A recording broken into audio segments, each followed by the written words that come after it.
Very good afternoon to everybody. My name is Shashank Sharma, and on behalf of Research in India Limited and SCOMI Solutions Private Limited, I would like to welcome you all to this webinar on lending for the new normal, the NBFC perspective on post-COVID-19 scenario.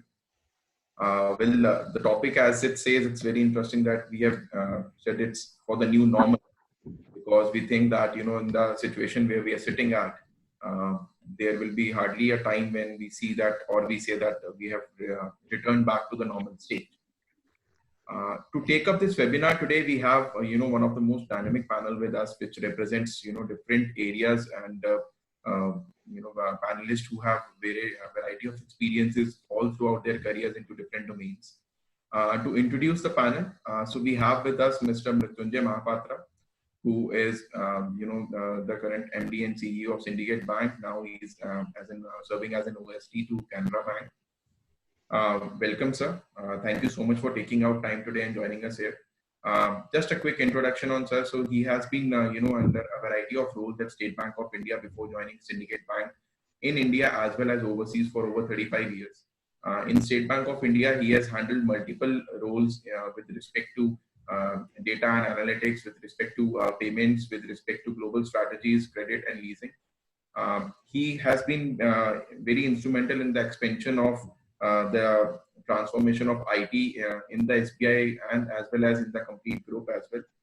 He is considered as a thought leader in the banking space with respect to innovation and digital transformation strategy, and has worked on boards of several other Indian companies as well. The second panelist we have with us is Mr. Sachendra Nath. He is the MD and CEO of Ugro Capital. Before joining, basically coming on the board of Ugro Capital, he was working with Religare Group as a group CEO with them, wherein he has handled various subjects of the group with respect to joining on different varieties of roles which he has handled in the Religare Group. And he has also served as a senior consultant and worked at various positions with Abhipra Capital. Basically, he has founded Ugro a year back, and since then he has been instrumental in even raising, close to 1,000 crores from different tools which he has raised as of now. And Mr. Nath has also basically been a key advisor to the entire group and has been closely working on all the mergers and acquisitions and also on the private equity transactions of the group as a whole. We also have with us Mr. G.S. Agarwal. He is the Chief Financial Officer for Shriram Housing Finance Limited.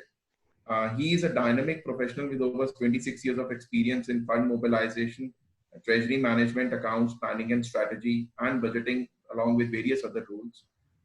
Prior to joining Shriram Group, he was the Group CFO of Magma Group, where he has spent several years in reforming the group on various aspects. Welcome, sir. We have with us Mr. Rohit Anand, who is the Chief Business Officer for Credible.in. It is one of the new age NBFCs which has come up. And prior to joining Credible, Rohit was a member of the founding team at AdFarm, a technology business incubator where he has successfully launched and operated tech ventures in AdTech, intracity projects, fashion and healthcare sectors. Before that, he was an investment banker with Centrum Capital. So with this introduction, I would like to move the today's topic, further to a discussion level. Well, I think that we all have been discussing about the NBFC crisis since last year, and we were very much into what I would say coming out phase with respect to the last year's crisis, and from that we have again now been into this COVID-19 scenario. Now, this certainly puts a question on the industry as a whole as to how do we plan to re-strategize, because there will be bits and pieces which are getting affected on a daily basis of each and every scenario which we were coming from, be it the payments or be it the basically the transaction volumes, the repayment patterns, all is going to take a drastic turn in the coming times to come. So with this, I would like to put this first question to the panelists as to how should the NBFC sector plan to re-strategize itself. Number one, to handle the current scenario, and number two, how do we plan to take it forward ahead? Mahapatra sir, since you represent the banking space, sir, I would request if you can start with your advice to different NBFCs as to what should be the re-strategized plan for them. Thank you, Sasank. I think it is a very timely kind of a get-together where we are looking at an unknown, and essentially, I'll be less than professional if I tell that I know all the answers. Probably we'll brainstorm together and find out based on my experience as well as the combined experience of so many experts who are available today, that what could be a common denominator of the approach, because every company will have its own way of looking at things, but there are a few common things which the bankers look, which the analysts look, which the rating agencies look. And also the other thing is that there are a few common uh, ecosystem related issues which we must be cognizant of, else we will be missing some of the key data points which are required for our analysis. Now, in good times and even before COVID, whether it is a small NBFC or whether a large NBFC, the competitive positioning of that NBFCs is always examined based on the growth potential due to the business model and the management, and the delinquencies that one witnesses, the projection versus whatever is the actual delinquencies that we see, because unfortunately between the banking sector and the NBFC sector, because of events and because of otherwise also, there has been a trust gap as to the massaging of data and the disclosure as to the real delinquencies. Now, delinquency data, as we have seen before, yes, that needs to be, analyzed in the new context. More important is that an NBFC, which is a single trick pony, in the sense that it is operating in one segment in one geography, probably it will be easy. But majority of the NBFCs, except for boutique NBFCs and small NBFCs, will have multiple segments in which they operate. When I say segment, I'm not talking about industry segment like housing loans or infra finance or auto finance or education loan or equipment finance, but I'm looking at the micro segmentation that needs to be done in order that strategy is appropriate, and strategy is not something which has been picked off the shelf and an NBFC starts to apply to itself and comes to grief. The third important thing that we want to see is that every NBFC, we can take a few maybe broad categories of NBFCs and see where the regulatory stance is moving. Because there is rapid change in regulatory stance in the last 2 to 3 months. Large NBFCs are being subjected to something else. And when I see that, whether it is the first loss guarantee, whether it is the NBFC sector window, sub-window under the TLTRO, I believe that nothing is a free lunch in this world. It will come with additional regulatory restrictions on the sector. So how we are prepared for itself. Then the next thing, probably in next 1 hour, and probably every panelist can pick up one or more of the subjects as they think relevant. I think we can think about what is the operating efficiency, because physical touch, which is the hallmark, because as compared to banking system, NBFCs thrived because of three things. One is their superior equity position. Second is their superior origination. And third is their superior collection. Whether all the three, which in my opinion, all the three are relevant today, the capital raising or the equity raising will be under severe constraint post-COVID situation. And because of the physical touch, physical reach, and the general increase in the socialistic mindset, I think both collection and origination will get dented. So how do we position ourselves? So this will lead to the other thing, that what is the extent of digitization, and whether digitization was contributing to the business model, or digitization was only contributing to back office. Because from back office to front office, transition of the digital modes will always be of prime importance. So these are the broad headlines that I would like to place before the table, before the people who are in this audience, and before my co-panelists, so that this will probably set a framework in which we can have a broad discussion. But before I conclude my opening remark, I must tell that the banking sector uh, will probably support more so the PSU banking sector, because NBFC being systemically important, I think the government and the regulatory, what we call in monetary policy, the moral persuasion or moral suasion, as we call it, will tend towards public sector banks coming and providing more, and monetary policy instrument, fiscal instruments, and moral suasion instruments will work in tandem.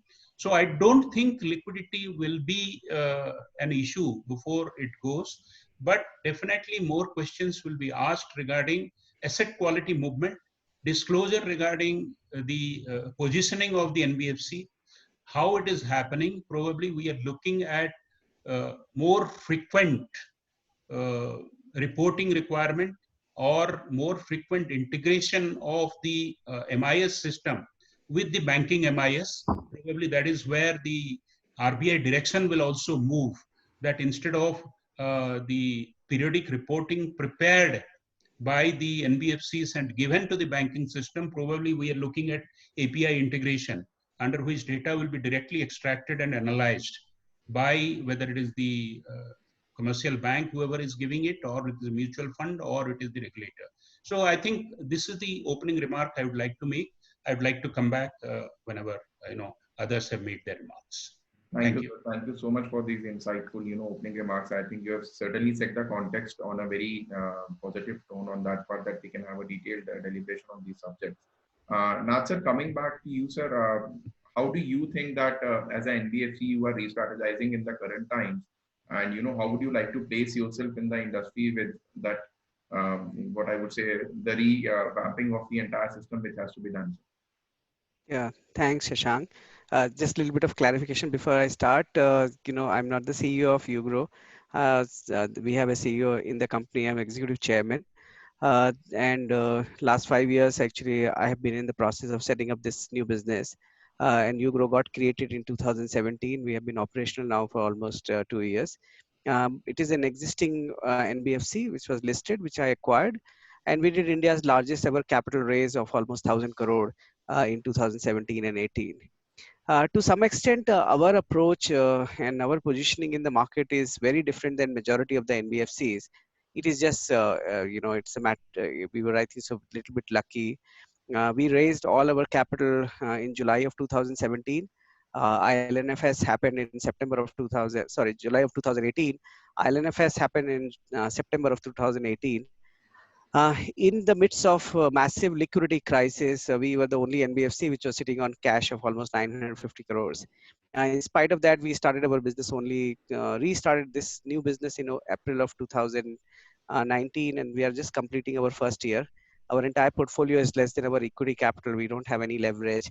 And in period of these 2 years, we have built one, we are dedicated to SME and micro SME businesses in India, which obviously will be hurt, very badly in a post-COVID situation. But within that, we are a deeply specialized 8-sector, roughly around 38 subsector, technology and digitized scorecard origination collection driven business. So we are a combination, we are a new generation fintech with a very large capital base to start with. So I would tell about what we are doing, and I'll then speak about generally what industry should be doing. First and foremost, we think that given our current position and our ability to restart very quickly because we don't have any leverage on the balance sheet, we think this is a time for us to re-strategize and think that how do we go back and serve the small and micro businesses with more rigor and more vigor post-COVID, because quite a large number of our sector customers would require additional working capital facilities just to survive. So we have recently launched a Sanjeevani program under which we are now creating a program wherein we can digitally lend during COVID period for essential commodities and services. Uh, we also think that this is a time of opportunity in some form of a consolidation in the industry, because NBFCs would go through a massive number of consolidation would happen, because large number of mid-size and small NBFCs would go below their required capital adequacy. As Mr. Mahapatra said, that liquidity would become very challenging. Equity capital issuance for a small and mid-size NBFC would not evaporate, but would be for a limited period of time, it would come to a complete halt. So that's broadly what we are thinking. But I don't think so that we are a right barometer of how other NBFCs have to do and function. Is just because majority of the mid-size NBFCs, and I'm not talking about some few AAA and large corporate NBFCs, majority of the mid-size and small NBFCs would suffer serious problem of asset liability mismatches, would suffer serious problem of capital adequacy. But having said that, there will be a new normal which would emerge. I think so. The market would start differentiating between COVID-related impact on the balance sheet and non-COVID-related impact of the balance sheet. I'm not sure how that would be done and how NBFCs would be transparent or not, but predominantly lenders and rating agency would differentiate between what is the one-time COVID related impact and what is the normalization curve, and in that who are better one, who can lead the play and role. And in that, those NBFC who have an heart and soul and who deeply understand a customer segment and have a problem solving attitude, they will do fairly well. So unless NBFCs exist because they are there to solve a segment or a customer related problem, which otherwise broad-based platforms like banks and diversified NBFC can't do that. So if you're true to that statement, and if you go back and you work really hard, I think so some of those would come out well. But broadly, I think so this would there'll be a massive churn which would come in play. I agree with Mr. Mahapatra. A lot many things would change, and people have to be ready for that. It's absolutely correct, sir. In fact, thank you so much. It's very good to hear that you're rightly placed to serve the smaller segment of the industry. With what I would say new products which will be coming up. So in the further questions, we'll definitely want to understand more on that part as well, sir. Agarwal sir, coming to you, sir, from a housing perspective, sir, how do you think that you are sitting currently, and what can be a revamping plan for your industry as a whole? Yeah, thank you, Shashank. See, with this economic outlook turning gloomier due to this COVID-related issues and nationwide lockdown, the overall business environment will be looking quite depressed in the next 2 to 3 quarters. In our view, the demand for housing will be much lower because people will be thinking twice before buying a new house. There will be some hand changes between the existing house owners to another house owners. That will be happening. But new development, the real estate sector as such is going to be very, very slow in coming time. After the lockdown is open, we would be looking at what kind of prices hold for the real estate segment. That will also be a key thing to be observed. NBFCs and HFCs, in my view, will now be focusing more on managing the risk efficiently rather than chasing the growth. So a very careful observation, very careful assessment of the customer profile and trust lending will be the core issues in the coming 1 or 2 quarters. So in my view, we won't be seeing that kind of the growth which we have seen in the last 4-5 years in housing segment, especially the 20-30% kind of AUM growth is to some extent will be a thing of past. So if we can manage to maintain our AUM, manage the portfolio well with the good portfolio quality will be the key thing in coming time.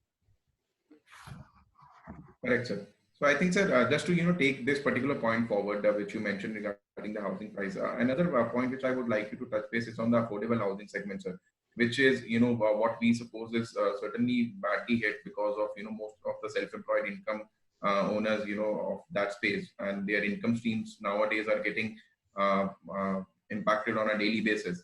So how do you think that, the mid-sized affordable housing NBFCs, are currently placing themselves? Any word of advice for them?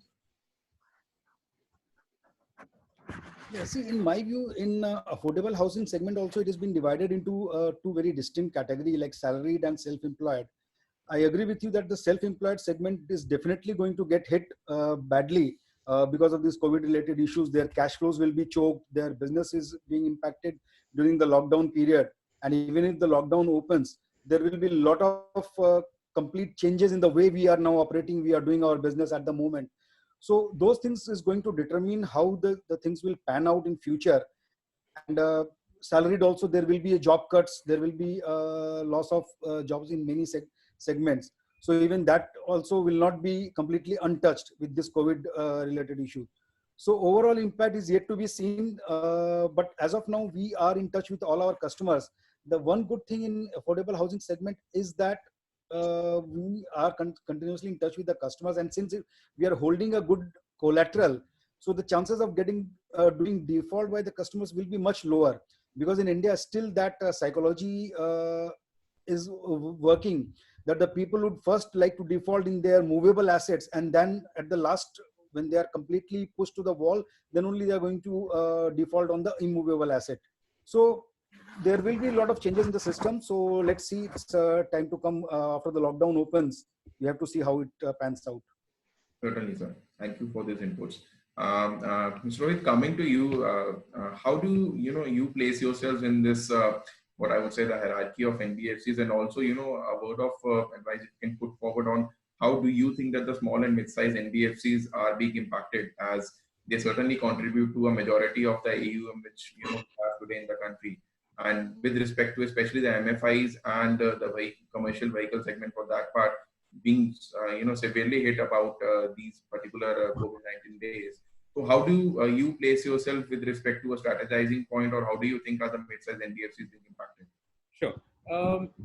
So one, I would like to break this down, right? So, from a credible and from our angle from the NBFC, what we've done and what we've, cautiously taken a decision was right from the start, we want to focus on, not taking a call on execution or execution capabilities.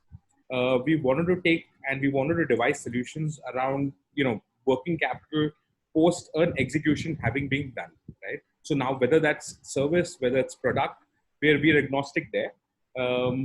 But we're very, very, diligent in terms of the framework that we have, both from a risk angle as well as a capital angle, in terms of, one, understanding the customer, two, understanding what the quality of receivable is, and then taking COVID has hit us, but it's actually been strangely good in a way, because we've now seen the quality of our book, and it gives us enough satisfaction that our book and the churn that we've been doing in the book has been very, very healthy. What we've seen is that we've picked the right borrowers where they've managed to not have an impact on collections, and these are times where we've seen collections coming from absolutely every single borrower. Three, of course, is the fact that like every other good old NBFC, we try to ensure that we also have certain connects with the anchor, such that I have a two-layer approach to risk. So I also have relationships that are built on the anchor side as well as on the borrower side. So given all of this, we sit in a space where it becomes slightly easier from a risk angle to actually expand. It becomes easier from a growth perspective. Two, coming from a capital perspective, what we've done so far has been exactly like Sinath was saying, that what we've done very similar. Of course, we've done it on a very much smaller scale than Mr. Nath has done with Hugro, but we've been using our equity, all monies, and our book today is all equity built. We've been doing this now for a good part of 2.5 years actually, where we've been using the book. We raised cash in April of 2018. Today, and the last 6 months has been built, in trying to build up relationships. So we have decently strong relationships with Ugrow, with the other NBFCs, and there is a separate team that and my head of risk and product cater to all of these relationships. Where we're trying to partner with other NBFCs to ensure that we de-risk ourselves. There is a risk participation that's done. And of course, from a credible angle, like I said, as long as I'm risk participating, and I know that I've done the right job in terms of ensuring that the risk parameters have been set in stone, I think we should be okay there. Thank you for those remarks, Rohit. Nadsir, coming back to you, sir, with respect to where you were explaining that you've been using technology to the core already in the youth growth front. So once we go back, or I would say that once we come into the new normal stage, I'm sure there will be a high chunk of volumes which will be coming across to all the lenders from that node. And also another question which would be in the internal discussions of all the NBFCs would be around how to reduce on the customer acquisition cost, improve the turnaround time, improve the internal efficiencies, how to go more and more digital from that node. So if you can just throw light as to what current processes you are following in Ugrow, so that we can have advice being shared to all the NBFCs who are listening to us today. Yeah. So Shashank, from day one, our belief have been that either or does not work in alternative lending space. Pure digital players, or what you in common parlance is called fintech, wherein there is no physical touch, there is no ground assessment of a customer, especially if the customer is in the segment of SME and micro SME, does not work.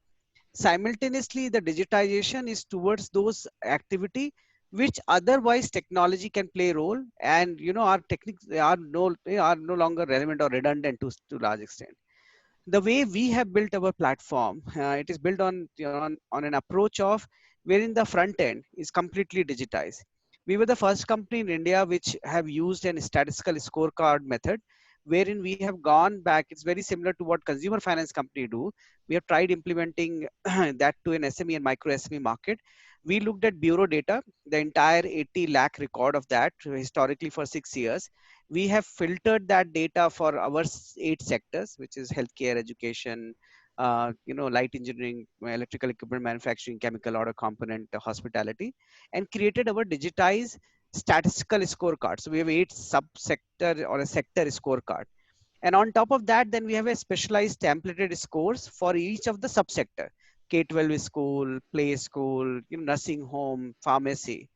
And so that is the part. And then system takes care of the origination at the point of origination, which is whether it is coming from any of our 4 channel, whether it is coming from our intermediary partner, whether it is a supply chain which is direct or with partners like Credible, whether other small NBFC with whom we partner or our digital channel. That data get filtered, and our ability to say yes and no to a customer is without any physical interface. And on top of that, then we do a physical underwriting, which is templated in an approach. Now, what would change going forward? I don't think so that physical touch of a customer would completely go away.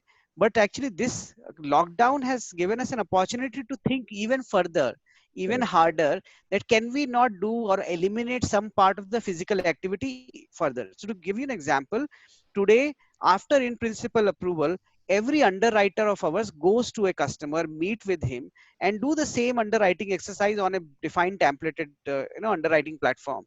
Can that not be done through a video call? Can it not be done through some alternative method? Is where we will move towards.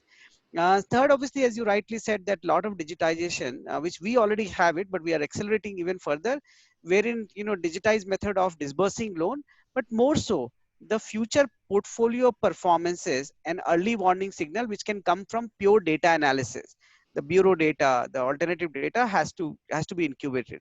So we are using actually this lockdown time to complete the full digitization of our business, right? We are 80% fintech company, 20% physical, and we are seeing, can we increase that another additional 10% penetration towards that, so that when we emerge out of it, we have an ability to go to a customer, turn around it fast. Today we do in principle approval in 60 minutes time. It's an industry, benchmarked technology platform, and that is the reason 4 of the largest lender in the country, ICICI Bank, Kotak, SBI, and Bank of Baroda, become co-lending partner to us. But we want to improve that. And I think so in some form and shape, most of the NBFC would be required to do that. It is more difficult for micro segment of the market. And that would, especially the microfinance company, affordable housing finance company, and MSME driven lending organization would find this to be most difficult, but rest actually can move very smoothly to the digitization process. Thank you, sir. Thank you so much for that description on the use of technology. I think that should be useful. Mahapatra sir, coming back to you, sir, I think we all know that you are very close to with all the technology updates from that part. I would just request if you can touch base on this subject for a quick file with respect to the use of technology, to make the process to whatever closest we can go to 100% for a loan cycle, sir.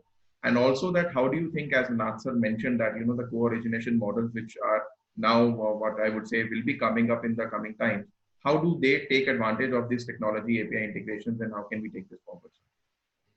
No, the use of technology and the advantages of technology, there is nothing to quarrel or nothing to debate about.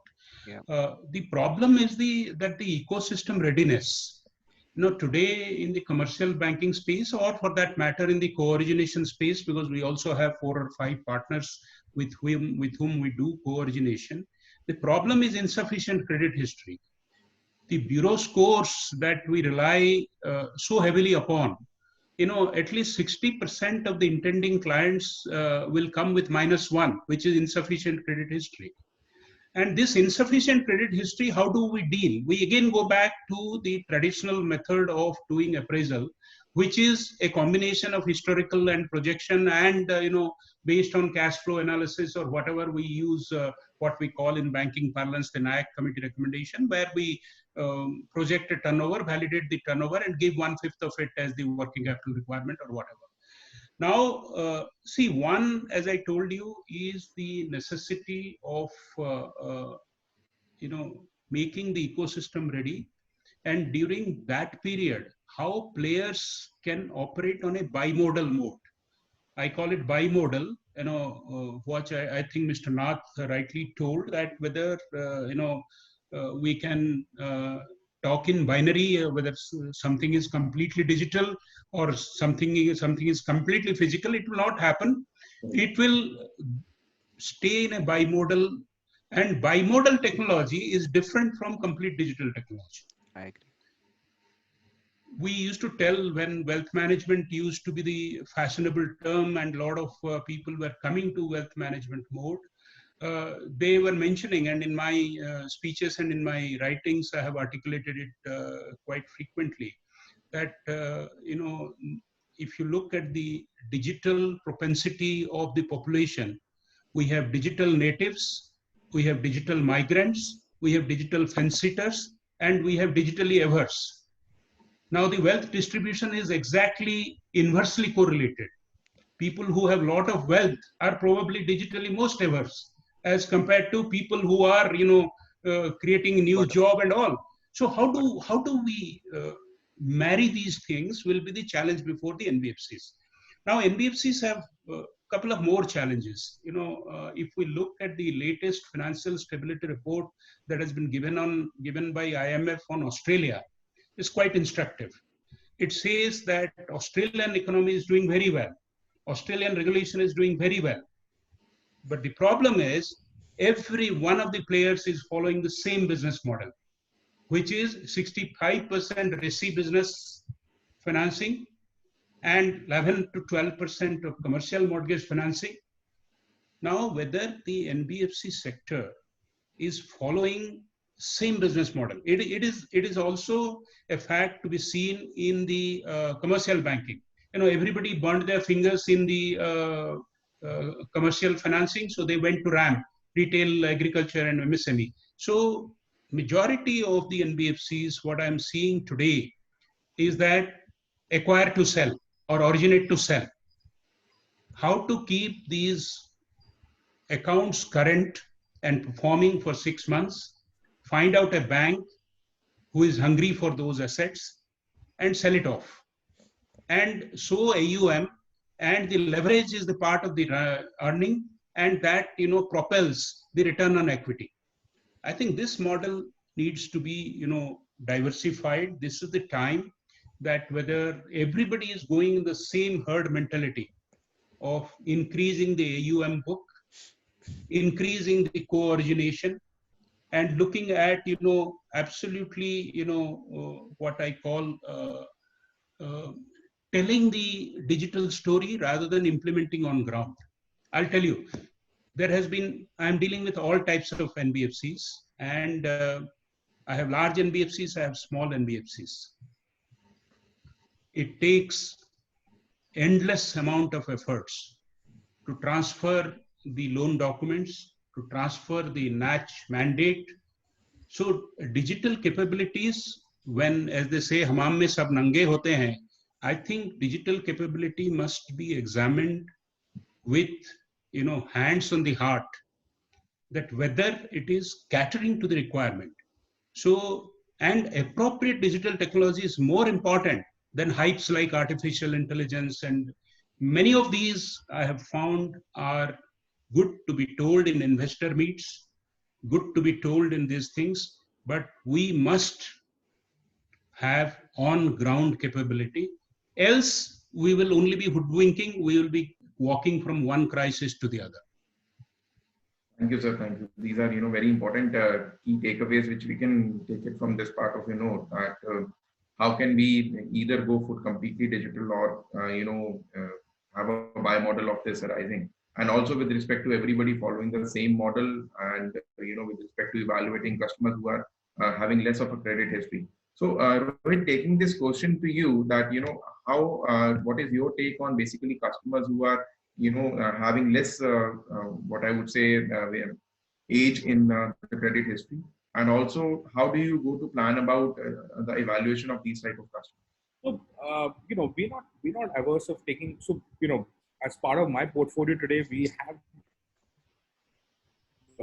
have startups. We have borrowers who are EBITDA negative and PAT negative, of course. But so we're not averse of working with such companies. We're not averse of working with people who've started off 6 months back, right? The only parameter that you can judge is look at the background of the promoters. Look at the fact that they have certain amount of skin in the game, right? So there are two primary things that we will look at. Whether they have skin in the game and whether they have operational history. If you call it, right, from a work experience perspective. I think these are two big parameters that we check. Like I said, given the fact two-layer approach that we typically have with also knowing who the anchor is, and also having certain amount of relationship with majority of these anchors, makes it slightly easier for us to then evaluate and to see how best and what kind of product would suit them, right? See, today, from a product perspective as well, right? We don't do only plain vanilla invoice discounting, right? So we've taken this one step further, and we do a lot of pre-invoice financing. So these are post-execution but pre-invoice. So whether it's a GRN-based financing or whether it's especially for the logistics sector where there is a POD-based financing. So those are segments that we've evolved in, and these are things that we have. We've got enough capability already built in internally. We have all the frameworks that we've built. We've worked with so many anchors. We completely understand, how they operate. What kind of proofs I would get and what kind of acknowledgements I would get from them. So, all of this ultimately, all this big data helps in optimizing your risk framework. Optimizing how you operate, and therefore for us, whether it's a risk ops policy or whether it's a credit policy or whether it's my disbursement policy, it's a continuously evolving process, right? With every new guy that we bring on board, whether from a borrower perspective or from an anchor perspective, we keep evolving there.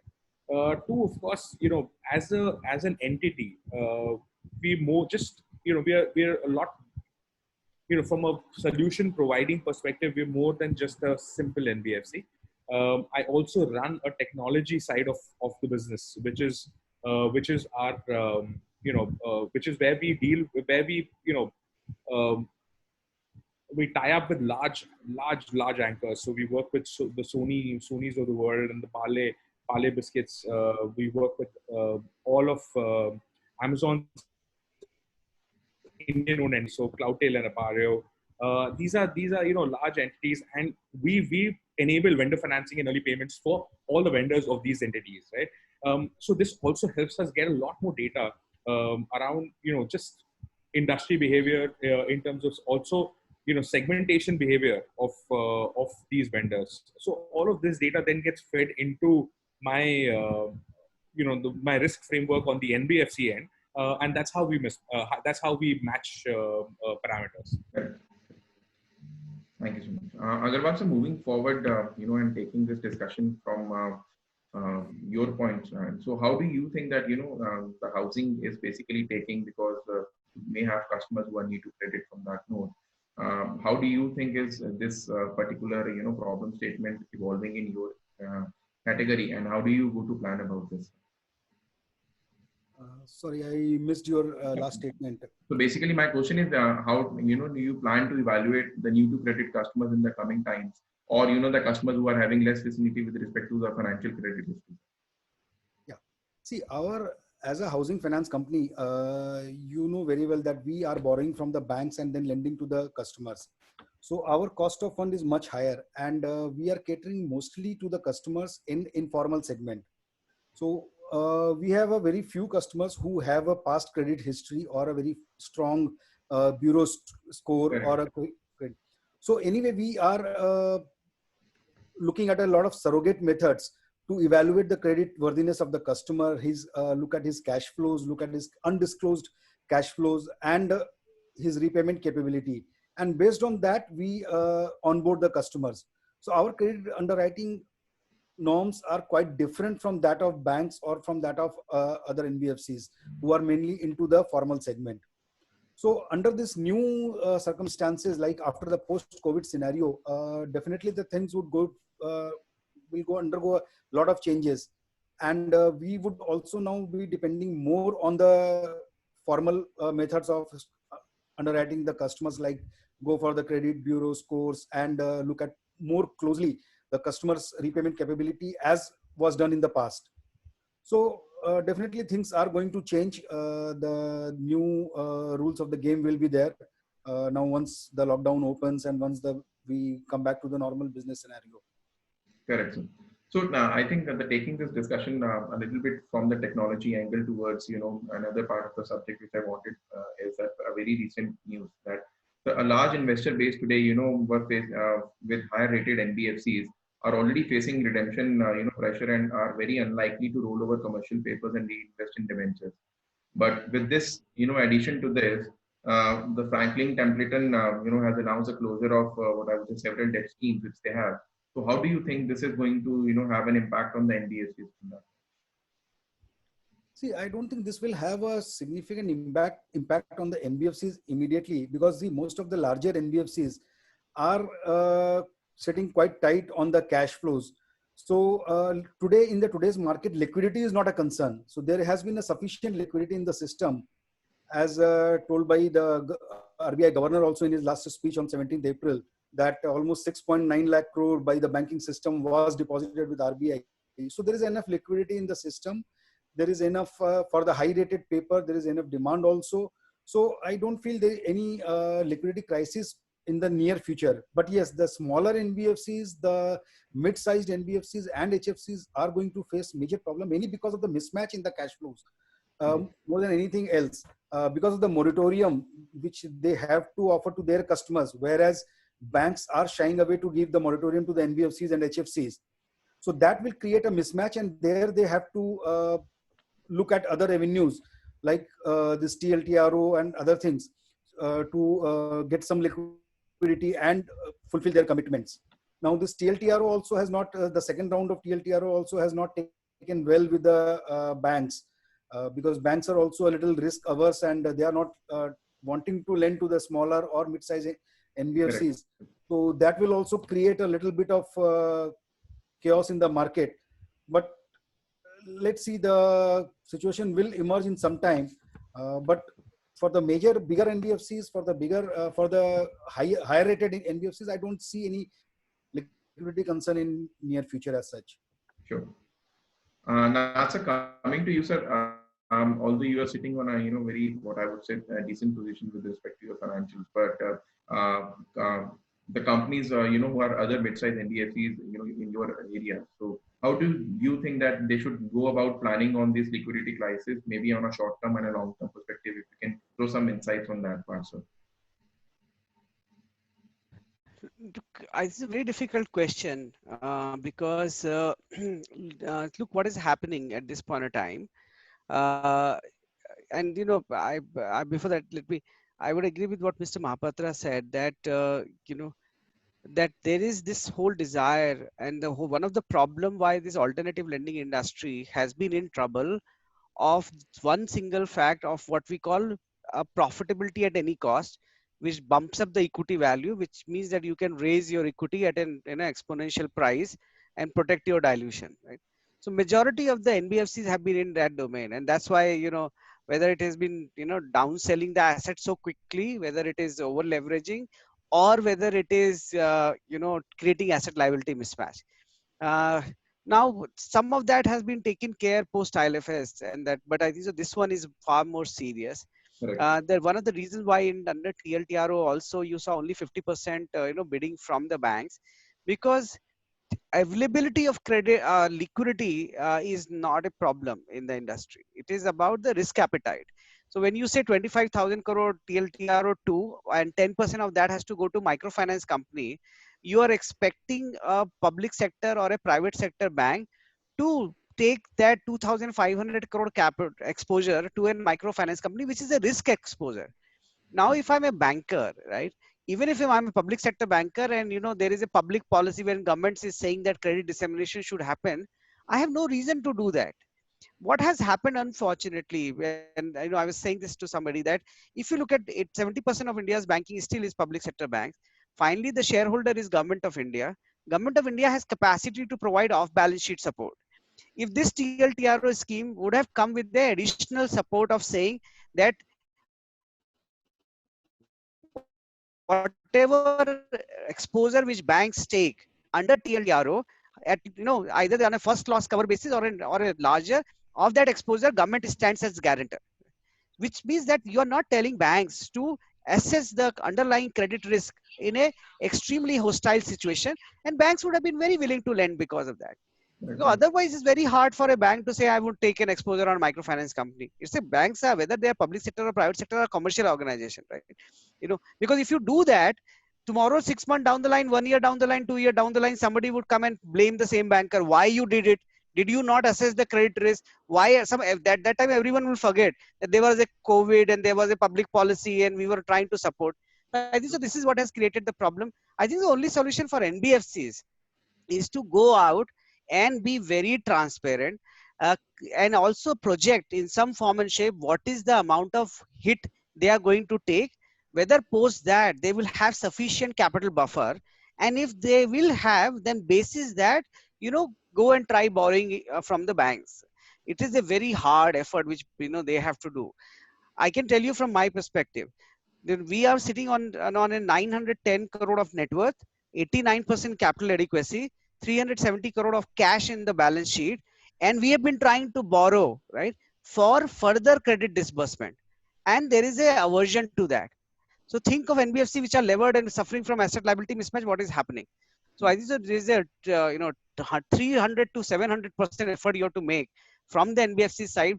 Be transparent, assess your total loss or hit which you will take through COVID, publicly, very transparently tell that to your rating agency and banks, and basis residual capital is left, try to borrow on that. Thank you, sir. I think that was a fairly decent advice to the NBFCs. Mahapatra sir, taking Nath's question further, where he has asked that if we talk about the TLTRO scheme, although the government has issued a guideline that 10% should go to the MFIs, but how do public sector banks take that exposure in them, and also that how do you think that this can actually benefit the last mile of the hierarchy, sir, where we can see some small size NBFCs getting benefit out of this?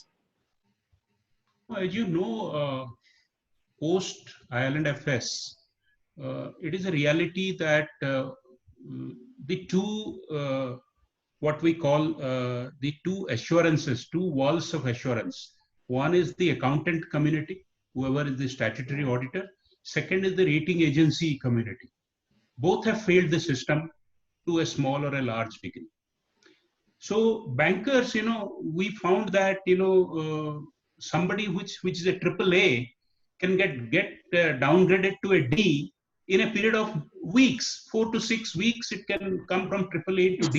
So when the banks are taking long-term exposure based on a triple A assurance and it goes to D, then banks are forced to do their own due diligence, go back to the safe and old method of questioning, although it might be wrong. I always tell that PSU bankers are venture capitals with limited upside and unlimited downside. So that is where we started all our career as bankers. We did MSME financing. We never knew that charging anything beyond 10%, but we knew that 40% of the loans will go bad. So this is one. And second is that the statutory auditors or the auditor community, which is supposed to be the third line of defense in a banking sector, the certificates given by them, the qualifications given by them are, somehow is coming to be, we find that in forensic audit, the exact opposite is getting revealed. So because of this, what has happened is that typically the pricing, except for one or two absolutely top-notch NBFCs, the pricing corresponds to 2 levels below whatever is the rating. So a single A is probably treated as a triple B, and a triple B is treated as single B, or something like that. That is what is the practice. If you analyze the empirical evidence of the pricing versus the rating, if you take a matrix and analyze it, this is how it is going. So what we are looking at in the coming days is that, as you told, I think Mr. Nath told, that the TLTRO second round response has been very, very lukewarm, is because probably it should have come as a combo monetary policy as well as fiscal initiative, where a partial credit guarantee scheme, and last time even the 10% partial credit guarantee scheme didn't evoke much response. So it has to be probably substantially higher, 40% or 30% or 50%, in order to push the bankers and push more so the private sector players, private sector bankers, to come into the play, because otherwise it becomes a theory of adverse selection. And is the public sector banks, because they are supposed to be pushed by the government and the RBI to do the needful, there'll be some unwilling participants. But if we are looking at things moving in the right direction, changing course of the way that NBFCs are funded, we need a multi-pronged approach. We need that there should be strong disclosure. And I think one of the participants told that go ahead and make disclosures to erring on the side of caution. That more disclosure than less disclosure. More disclosure, because this is the time that the credibility will be tested. Banks in good time will support those people who have behaved well in bad time. That is the DNA of bankers. So this is one. Second is that building the systems, and this is the time to spend time on digital and making how many more processes that can go to digital, and taking wise counsel, because as they used to say, old man in a hurry.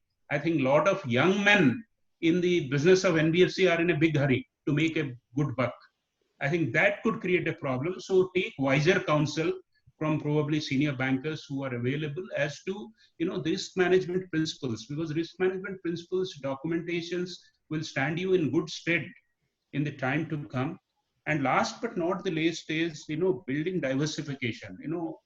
some of the things which are secured by property, whether it is loans against property in the MSME sector or whether it is a housing loan, will increasingly be subjected to margin pressure.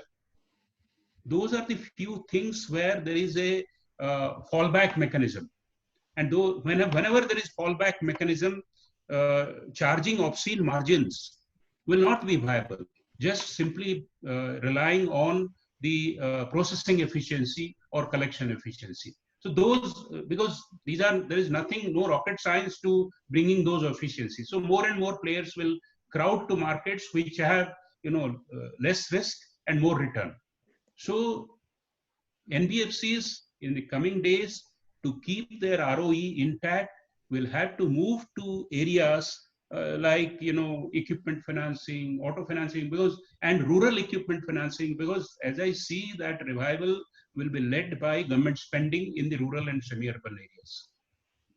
And rural and semi-urban areas where we will see that these kind of infrastructure-oriented equipment financing and collateral is already exhausted. So top-up financing. So newer areas need to be identified. Bankers will be willing to fund, but bankers are also, there's an internal information, but no secret that we are also working on methods of changing our underwriting to support. It may not be, I think SBI has already announced, and a few others are also coming, that these loans, which will be initially given as top-up loans, will be converted later on to special purpose kind of loans, so that these are secured. So new products are getting manufactured in the banking sector segment, but at the same time, I think it is incumbent on the players, especially players in the lower end of the market, the new entrants who do not have more than 3 years or more than 5 years of track record, who were probably relying on some amount of jugaad to get through the initial phases of problem. Probably they will have to take a hard look at their business model and the levels of disclosure and establish themselves well. Thank you, sir. Thank you for making those submissions. I think we'll try to spread this, to the entire community as much as we can. Since we already, have a time constraint, Agarwal sir, I would just request for a few last comments, a word of advice you can come up with on, probably managing the liquidity side of maybe in a short term versus a long term. Any, takes on that part, sir? Yeah, see, in the short term, I think managing the liquidity, securitization, or if the NBFCs or HFCs who are having a good quality portfolio, and so they can securitize the portfolio, as Mahapatra sir said, that many of the companies have this model that originate and sell. So at this kind of situation, this kind of crisis situation, where there is a credit concern by the banks over the most of the NBFCs or HFCs or the MFI segment. So if the quality of portfolio is good, so securitization, direct assignment is the best way to deal with the liquidity issues in the short term time. For the longer term, yes, it depends on the government policies, the fiscal stimulus which are to be provided by the government. So that will be leading the path in the future. Thank you, sir. Thank you so much for this submission. Rohit, quickly coming back to you, since you mentioned that you've been coming up with a new kind of new products in the market. So how do you think that these products can rightly be shaped for the current market to come, and how do you think the end users will be more benefited by the use of such lending streams which you have already started on? I think everybody touched upon the fact that I think liquidity is not the problem in this current market. It's more to do with the fact that how do you bundle everything together? How do you ensure all risk mitigants that they can taken into account? We've also tried to explore as credible different asset classes. So we are now getting into we partnered with Northern Arc, and we did the first securitization trust structure for working capital in India. This was done in Feb, and we were I think A1 plus rated for that first trust. So these are things that we're exploring. We continuously doing. We want to open this up also for HNIs and ultra HNIs to now participate. This will also help in two forms. One, it will bring down the cost of capital for a lot of these guys. Two, it will always, you just have capital then available, rather than going ahead and unnecessarily trying to lever your balance sheet. That's one thing that we definitely don't want to do. We want to be very cautious about the fact that unnecessary lever on the balance sheet is, and I know very very confidently that it will impact. We've again, it's how do I create liquidity today without actually having liquidity on my balance sheet, right? If I can syndicate it out through the securitization structures, it will just help different other segments as well. Two, of course, with the fact that we focus primarily on a few sectors. We've opened our books up now. We're very very actively engaging with the essential sector. We're treating that as priority. We're looking at various priority sectors as well. We're looking at agri-tech. So collaboration with other technology players, not necessarily NBFCs and tech-enabled NBFCs and fintechs, but looking at agri-tech and looking at a lot of transport tech, a lot of procurement tech. All of that is helping us build a robust system there. Thank you. Thank you. Nadsir, quickly taking a closing remark from your side, sir, that, although you have already deep dived into technology and you are sitting on ready platforms, where it's becoming easier for you to evaluate the customers, probably in a quick go. A quick word of advice to, the smaller NBFCs which are not digitally compliant today. How can they go about this? And, what is your quick advice with respect to if they have to plan? Because in the coming future, I think the question is not going to be whom to lend, it's going to be whom not to lend because of the volume which will be coming. So how do they plan about this? Yeah, Shashank, we are also a very small size NBFC in the context of the NBFC industry. Number one. Number two, I think so technology, as Mr. Mahapatra was also saying, that the uses of technology is two ways. One, you use it to make big words, attract VCs, PPs, and fancy sets of investor to yourself. Because by using the or great technological jargon and high quality presentation, you think that you can raise capital and you can rate it. It's little expensive. Second is wherein in the lending business, the role of technology primarily to begin with is process efficiency. That is the paramount to that. Second is that how do you make credit processes, and those who have become now redundant doing it physically, how can you use technology for that? Third, how do you build early warning signals so that you improve your collection efficiency and you can reach out the customer who are going in distress? And this is the process which every NBFC should follow. Whether you are a small or whether you are a big, if you have not built technology to reach out to your customers, you are still doing rudimentary thing which otherwise technology can do. If you are still taking somebody's physical bank statement and then physically analyzing whether your policy is qualifying through that bank statement or not, that's a rudimentary exercise. Because now off the shelf solution can make those things happen very very quickly. So you have to, and then depending upon your capital capacity, you will build it out. But first and foremost, imbibe some form of a technology at the core of your premise of you have to operate that business. Second, be close to a customer and choose a defined customer segment whose problem you want to solve. Doing everything, NBFCs or a lending business is a business for perpetuity. It takes roughly around 10 years to mature and 20 years to perfect.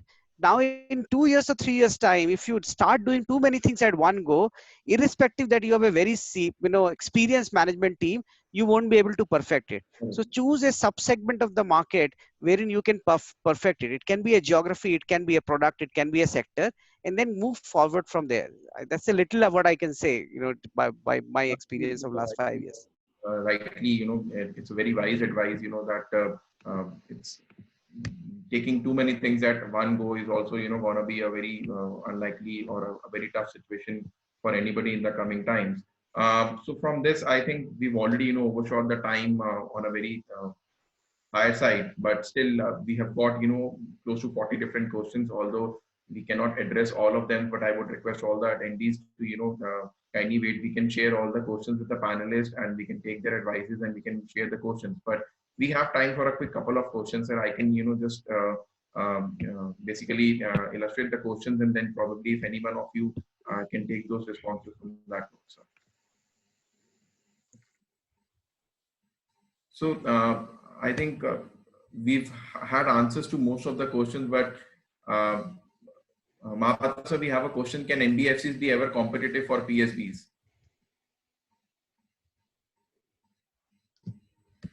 See, today, as I say, competition is a word of the past. I think NBFCs must coexist, and it must be a win-win. The banks will continue to be weak in the origination and collection space. They will have the balance sheet strength because the deposit mobilization franchise will continue to be strong, backed by whatever it is. So I think going forward, it will be a good coexistence, and this must be reviewed from time to time. And the only request to the NBFC segment is that be aware that the margins will remain, as Satya Nadella told, digitization aims at four things. One is productivity enhancement, as I think Mr. Nath rightly told. That is the first requirement of technology. Second is creation of new products and services. Third is employee engagement. And in this way, if we look that your frontline partners, because in a modern world, the entire delivery chain will not be completed either by the NBFCs or by the banking sector. So the banks will have its own role, NBFCs will have its own role, technology will have its own role, technology vendors will have its own role. So how do we continue to reimagine the entire delivery chain and see where exactly we can create the maximum value, where we cannot either we withdraw or we collaborate. I think this is the new way of existence. So there is no question of NBFCs being as competitive as PSBs. They will have their own strength, but we must learn to coexist rather than thinking that either me or you. Correct. So I would just add to that. I would say that end of the day, the partnership of a bank and the cost of capital advantage of a bank, NBFC should use that as the end benefit for the underlying customer, not to create this increased margin, right? So today the problem is that people expect that we borrow at 9% and lend at 24% and put so much of pressure in the underlying customer. There has to be a reasonable return expectation. And finally, we should collaborate. The banking system and the NBFC alternative lending system has to collaborate to pass on this benefit to end customer, because if the customer remains healthy, the whole financial institution system remains healthy. Correct. I think that is missing at the moment. Absolutely. That is right. And I think we have another question, that just with respect to, we have discussed on the internal policies, internal processes. So we have a question regarding the customers, that they are saying that, will there be any fundamental changes with respect to credit evaluation, especially some parameters which the customers can take care of in these COVID-19 scenarios? How will the evaluation happen post COVID-19? If anybody of you can take this question, we can have this as the last question. I can take it up. Please, sir. So the way we are looking at it, we, all of us know that COVID is an event which nobody could have thought of, planned for it, or we expect this to very quickly. First we don't know when it would end, but when it would end. So what we are trying to do is that we are trying to create alteration in our credit model, wherein pre-COVID we go back to the customer's financial, look at where we are, and create some form of a analysis that if this customer, whether he's within the mortality rate wherein he will die down, or if given more credit or more facility, he would restart and get back to the normalcy in some period of time. There is no way you can assess the customer basis this period financial, because this is completely wiped off. So you have to make, this is a higher risk proposition. You have to make some assessment basis his cutoff date last financial and how he was performing, and your assessment of how he would perform on the normalization.